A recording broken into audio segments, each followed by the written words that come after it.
దీంతో తెలంగాణలో రాజకీయం ఒక్కసారిగా వేడెక్కిపోయింది. మ్యాజిక్ ఫిగర్ రాలేదని కొన్ని చోట్ల భారీ విజయం సాధించినా ముందస్తుగా ఇంకొన్ని చోట్ల క్యాంప్ పాలిటిక్స్ కు తెరలేపడం ఇంట్రెస్టింగ్ గా మారింది. ఏ పార్టీలతో సంబంధం లేని ఇండిపెండెన్స్ ని కూడా క్యాంపులకు తరలిస్తుండగా చర్చనీయాంశంగా మారింది. తెలంగాణ మున్సిపల్ ఫలితాల్లో చాలా చోట్ల హంగ్ ఏర్పడింది. 25% పైగా మున్సిపాలిటీల్లో ఏ పార్టీకి స్పష్టమైన మ్యాజిక్ ఫిగర్ దక్కలేదు. దీంతో ఎలాగైనా చైర్మన్ పీఠం కైవసం చేసుకునేందుకు ప్రధాన పార్టీలు పావులు కదుపుతున్నాయి. స్వతంత్ర అభ్యర్థులు ఇతర పార్టీ అభ్యర్థులను సైతం తమ వైపు తిప్పుకునేందుకు ముమ్మర ప్రయత్నాలు చేస్తున్నాయి. పలు చోట్ల స్వతంత్ర అభ్యర్థులను కూడా క్యాంపులకు తరలించే ప్రయత్నం జరుగుతోంది. దీంతో మున్సిపల్ రాజకీయం మరింత హీటెక్కింది.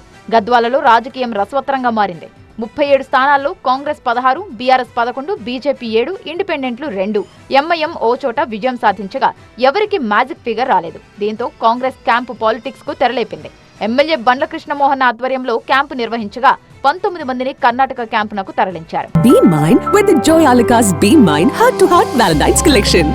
Ha, very smart. This year, on the purchase of jewelry worth $1,000 and above, you can receive exciting cashback vouchers, 100% value on old gold exchange, 100% value on diamond exchange, and much more only till February 15, 2026.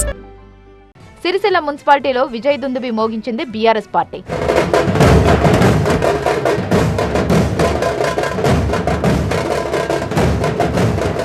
ముప్పై 39 వార్డుల్లో ఏకంగా 27 స్థానాల్లో car party గెలుపొందింది. ఇక Congress 6, BJP 5 చోట్ల విజయం సాధించగా ఓ చోట independent అభ్యర్థి గెలిచాడు. అయితే బీఆర్ఎస్ కి పూర్తి మెజార్టీ ఉన్నప్పటికీ ముందస్తుగా అభ్యర్థులను క్యాంపునకు తరలించారు.